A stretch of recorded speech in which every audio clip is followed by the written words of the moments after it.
E a gente agora continua falando de vacinação, mas dessa vez da vacinação de adolescentes. A gente acabou de ver aí a vacinação avançando. Em Pouso Alegre já foi então anunciado a imunização para pessoas de 18 anos e a expectativa é da aplicação da dose de reforço em idosos e também da vacinação em adolescentes. Nesta semana, o Ministério da Saúde publicou uma orientação suspendendo então a vacinação em adolescentes sem comorbidades, mas a Anvisa comunicou que é favorável à vacinação desse público. Então muita gente ficou confusa se vai ocorrer, se não vai ocorrer a vacinação de adolescentes. Para falar sobre isso, então, a gente conversa agora ao vivo com o professor de epidemiologia da Universidade Federal de Alfenas, o Sinésio Inácio da Silva Júnior, para comentar a respeito da vacinação em adolescentes. Boa noite, professor. Como que está essa situação? Explica pra gente se vai ou não vai acontecer a vacinação de adolescentes. Boa noite, Gabriela. Boa noite a quem nos acompanha. Pois é, se criou uma grande expectativa, né, positiva em os jovens, os adolescentes, os pais, né, desses adolescentes esperarem a vez deles. E aí houve essa suspensão por parte do Ministério da Saúde, essa orientação, e que tem por trás, embora, né, o Ministério tenha falado alguns motivos, confundir um pouco as pessoas, mas, de fato, uma restrição de doses de vacina. A vacina, especialmente a Pfizer, que já está autorizada para uso nos adolescentes, porque é uma vacina que já tem na sua bula essa recomendação, porque os estudos que a desenvolveram já mostraram essa segurança. Então, quanto à segurança da vacina no adolescente, não tem preocupação. O risco de um adolescente ter complicações de uma Covid, ele é muito mais preocupante do que qualquer reação, mesmo uma mais séria, provocada pela vacina. Ela é segura. Agora, para a gente avançar, como você tocou num ponto importante aí, Gabriela, na dose de reforço dos mais idosos, aí já complica as doses que são disponibilizadas pelo Ministério.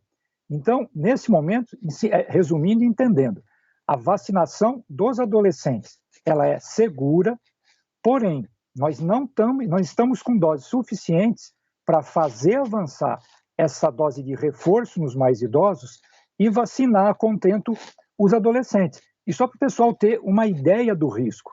Eu vou falar um número aqui que vocês não vão ouvir errado, não.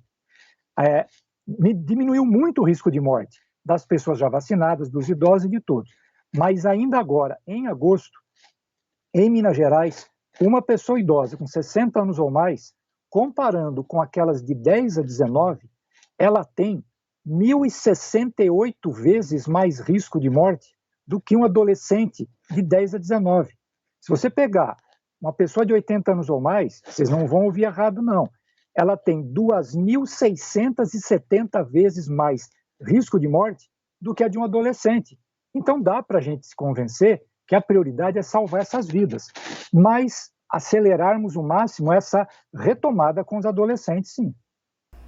Inclusive, né, professor, nessa semana, então, o governo de Minas anunciou, então, aí um redirecionamento, né, das doses da Coronavac justamente para concluir a vacinação do público adulto e iniciar desses novos públicos. Exatamente. Então, nós temos, né, o aspecto da dose de reforço, que é a chamada terceira dose, né, a não ser quem se vacinou com a Janssen, que é dose única, e temos ainda que avançar na segunda dose daquelas pessoas que, né, só tomaram a primeira. Então, existe essa prudência que é correta. É importante, novamente, tranquilizar os adolescentes e as famílias, porque existe o risco? Sim, existe o risco de contrair a doença, mas até que chegue a vacina até eles, que a gente continue, especialmente usando as máscaras. E não podemos esquecer das crianças, né? Então, agora, por uma questão de precaução, o desenvolvimento das vacinas focou, no caso da Pfizer, estudos com adolescentes, né? Então se tem essa segurança. Mas as crianças de 0 a 9 anos, elas têm hoje o dobro de risco de morte por Covid, ele é baixo. Comparando, né, um com o outro, né, ela tem o dobro em relação aos adolescentes. Então nós temos que fazer esforços estratégicos e o governo de Minas, nesse sentido, não está errado, não. Certo, professor. E a gente tem visto, né? A gente viu aí Pouso Alegre agora há pouco já anunciando a vacinação de jovens de 18 anos. Outras cidades da região também já anunciaram a imunização desse público. Então, a expectativa é que a imunização avance ainda mais e que em breve, então, todas as cidades possam começar a imunizar os idosos com essa dose de reforço. Exatamente. E essa imunização com a dose de reforço, é bom lembrar, senão as pessoas, né, ficam com uma expectativa natural, não estão me negando a dose de reforço, não estão chamando. Ela é, claro, para aquelas pessoas que tomaram a segunda dose há mais de 6 meses. Claro que os primeiros a tomarem, né, as vacinas, no caso os idosos de mais idade, e pessoas, né, com comorbidades de mais risco, elas já passaram desse prazo, então poderiam tomar a dose de reforço. Mas é preciso entender, a dose de reforço ela é dada pelo menos a partir de 6 meses depois da segunda dose. E todos nós, afinal, teremos que chegar lá para tomar dose de reforço, mas antes de tudo, tomarmos a segunda dose. E professor, falando agora um pouco sobre a pandemia, né? Vocês fazem um estudo semanal com os indicadores da Covid aqui no sul de Minas. Já é possível observar alguma mudança nesses indicadores por causa da circulação da variante Delta? Explica pra gente como que está a situação da pandemia na nossa região.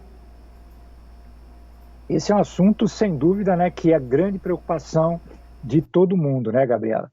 E aí o que acontece? Nós temos visto os indicadores, quando a gente fala em indicadores, né, novos casos, novas internações, novos óbitos, oscilarem com uma predominância de um avanço positivo, de redução.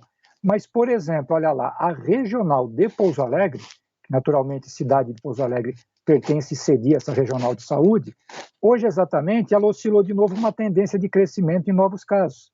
Se a gente pegar Minas Gerais, que vinha, estado como um todo, numa decrescente de novos casos, em todo, no estado de Minas Gerais, voltou-se a uma situação de estabilidade.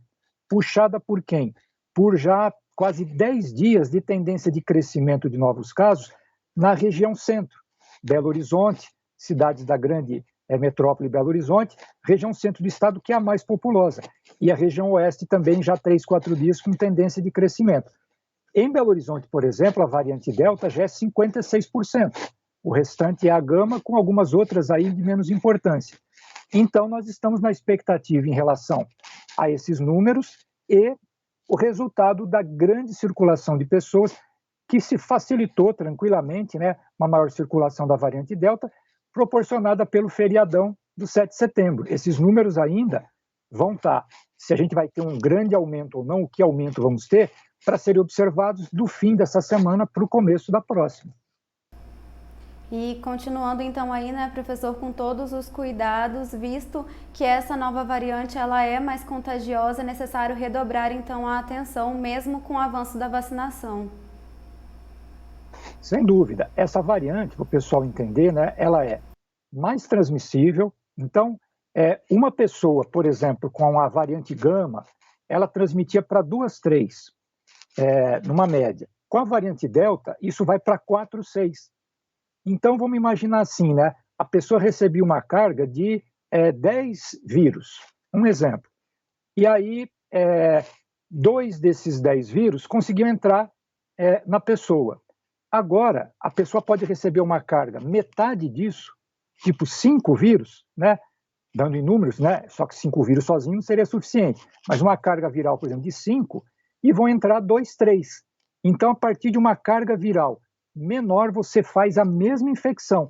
Daí que o uso não correto das máscaras favorece muito isso. Pessoas, inclusive, muito próximas, né? Com o uso incorreto da máscara ou sem máscara, mesmo em ambiente aberto, com a variante Delta, é possível, em grau maior de probabilidade, o contágio. E a grande especialização que a Delta teve, né? Ela se especializou em resistir mais às defesas provocadas por quem já teve a doença e por quem já foi vacinado. Então, essa é a nossa preocupação. Se nós vamos ter o mesmo impacto que os outros países, como Reino Unido, Israel, tiveram, nós vamos ver, porque eles não tiveram também uma grande circulação da variante gama como a gente teve. Só que é uma especulação, o quê?